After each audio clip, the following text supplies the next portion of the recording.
I was sitting here doing some research for up and coming episodes of Royal Sussex, and I don't know how I missed this because I read a lot of stuff about the Duke and Duchess of Sussex, good and bad. I like to know what's going on. So it says here, there's I guess this is a website called Ad Age, ADAGE, Ad Age.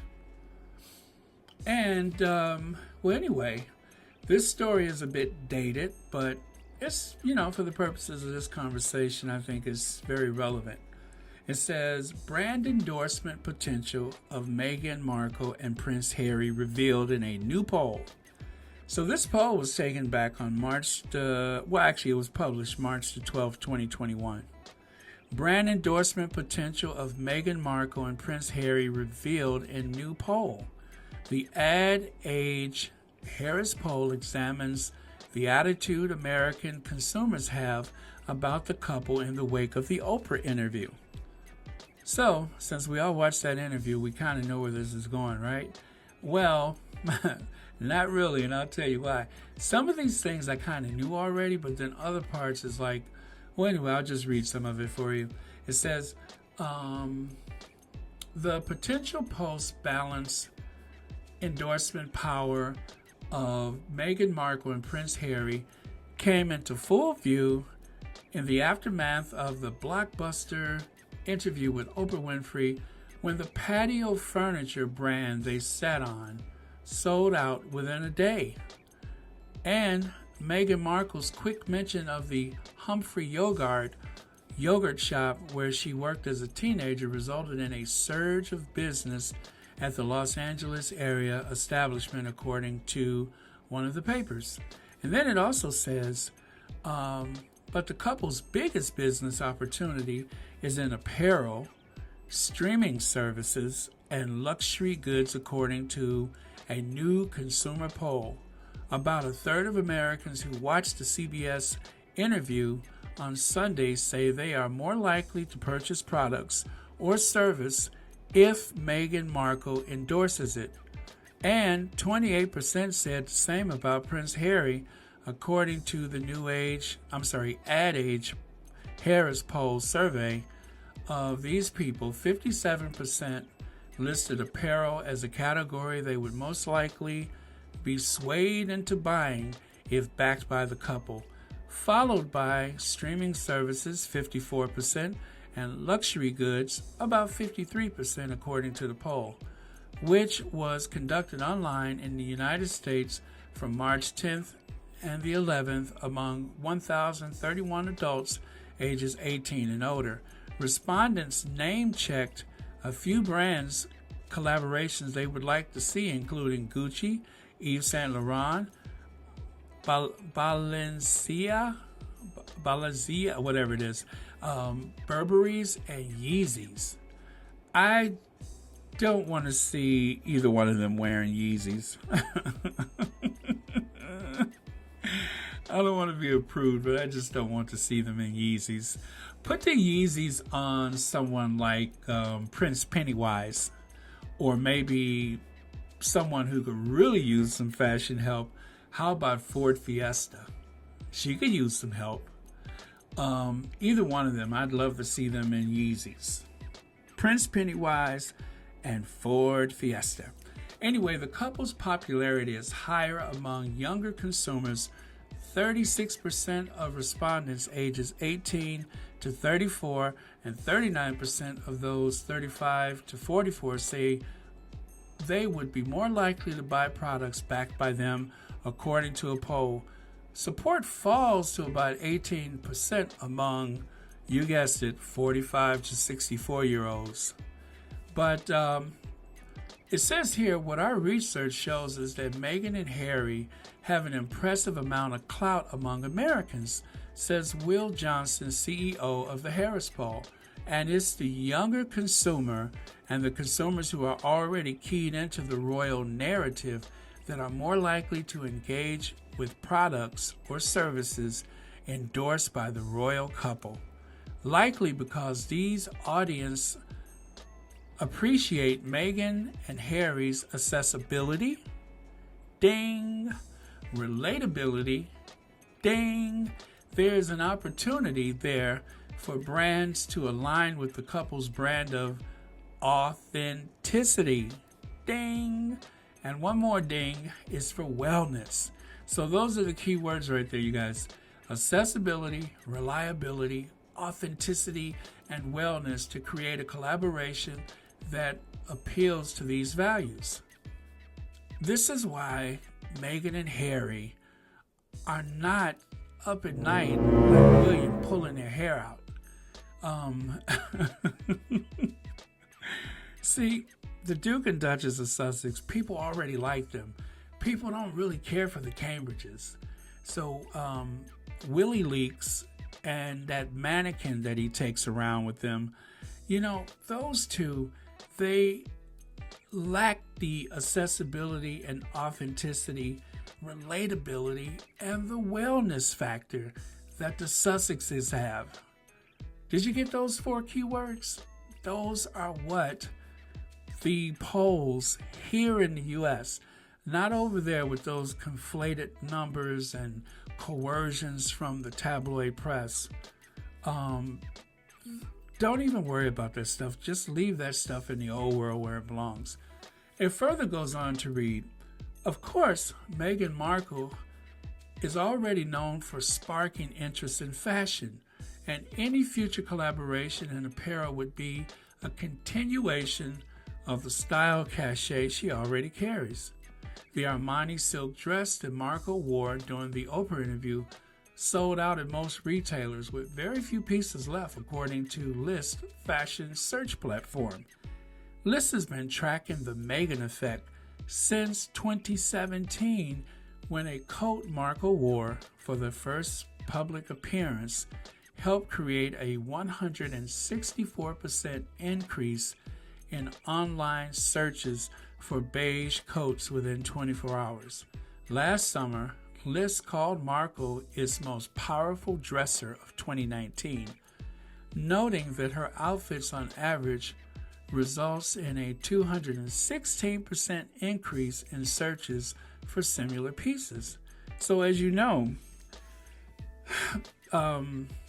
Willie Leaks and Duchess Doolittle have been going around the Kingdom of Scotland, which is part of the United Kingdom, the soon-to-be completely autonomous, independent Kingdom of Scotland. They have been going around, and the papers over there, the tabloids, have really been pushing this whole narrative about the fashions that the mannequin has been wearing. Anyway, that's really nice, except for one thing. It just doesn't push the needle the way Meghan does, and I don't know why. I'm going to tell you why. There's a term that they use. It says you can buy fashion, but you can't buy taste. Meghan has taste, which results in great fashion. Everything she wears sells. Do you understand that? People made fun of the dress that she wore on Oprah. The haters, they found just anything that they could say about it. But one thing that they can't take away is the fact that it sold out in no time. In no time. And this is something that was not really a surprise before they, completely stepped back while they were still in Canada. Brand executives and, of course, the people who do the polls, the people who work in the industries, that are affected by the Meghan effect, they were already saying that as a brand, the Duke and Duchess of Sussex were worth about $1 billion in their lifetime. I think they'll probably exceed that, but that's what they said. And remember, they are never wrong. It goes on further to say that her openness about mental health was greeted favorably by American public. About 55% of respondents to the Ad Age Harris poll said that it is a positive step that will help others in similar situations. Well, as we know, Harry's popularity is only increasing after his collaboration with Oprah Winfrey. And remember, this poll was taken before that. It says Meghan and Harry, in many ways, have encapsulated the humanity and the authenticity, ding, and I'll give humanity a ding too, that doesn't typically get associated with the royal family. Did you hear that? That was from Ahmed Islam, the CEO and managing partner of the 1035, an agency that specializes in researching multicultural, millennial, and Generation Z consumers. He said, when you compound that with the natural curiosity around the royal family, it elevated their relevance and the interest in things they do and the brands that they might get behind and support. The brands that they might get behind and support. So, this is why William is pulling all of his hair out. This is why. Because, as Queen Latifah said in the movie Chicago, man, you can't buy that kind of publicity. But the thing is, this is not publicity, this is authenticity. That's what people are associating with Harry and Meghan. Never mind what these haters are saying. Never mind this right-wing agenda that is like spilling over into the American media and stuff like that.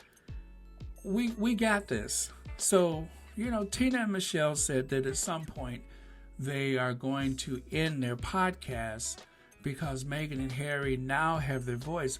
Well, after reading this Sussex Squad podcast, I understand why you said that. They do have their voice. They're able to speak for themselves because they have broken free from all of that nonsense over there across the pond. And they're scurrying to catch up. So this is why Willie Leaks and the Mannequin decided, oh wow, we're going to have to get us a YouTube channel so we could appeal to the young, because the demographics for the royal family over in the UK are not great among the young people. I think it's 44% of the young over there would like to see the royal family removed. They would like to see them made redundant and replace them. Well, they're already redundant, but replace them with an elected president or head of state.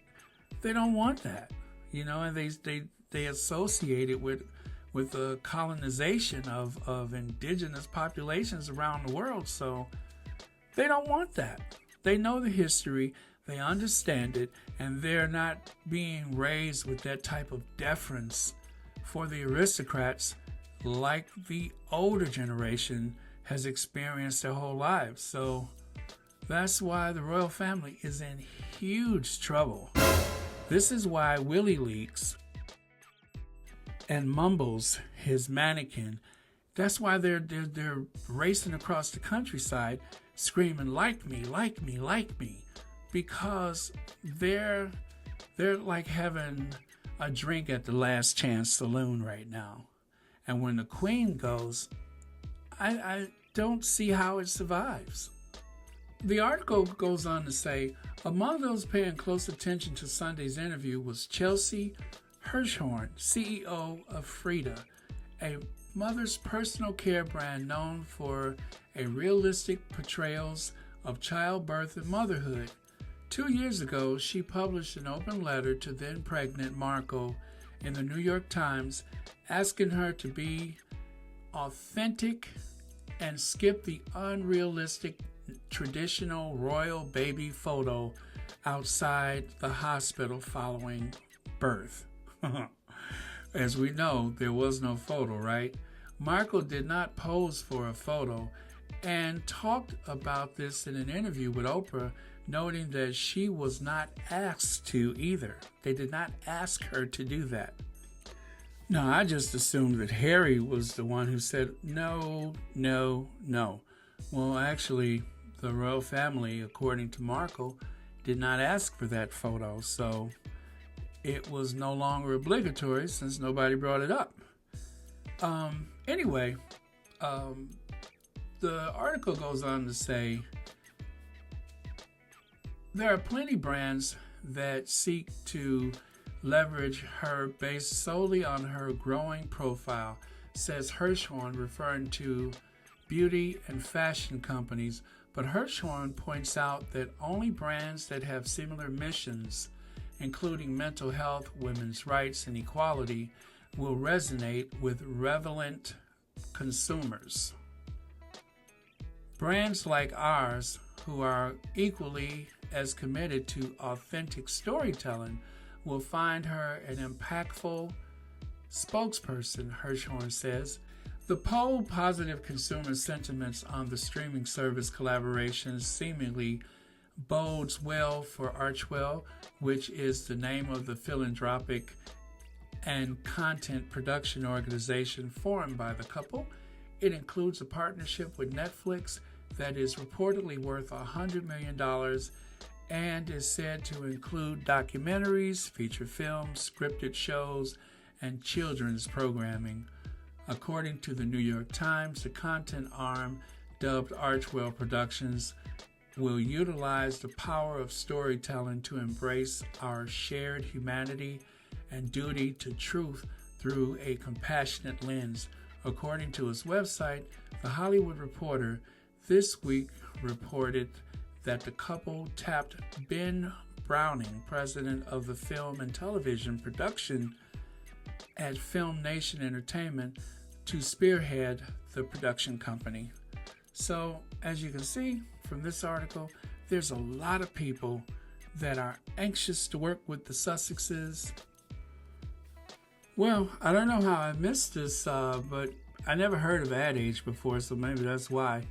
But it is reassuring, and as I've said a long time ago, and I'll say it again, I started this channel so that I could support the Sussexes because I felt as though there had been a terrible wrong that was done to Meghan in particular, and also to Harry, who is, we have adopted him in this country after his mother died tragically. So the both of them, they're in our tribe now. They're Americans, and we're going to uplift and support them. So anyway, thought I'd share that with you. I'm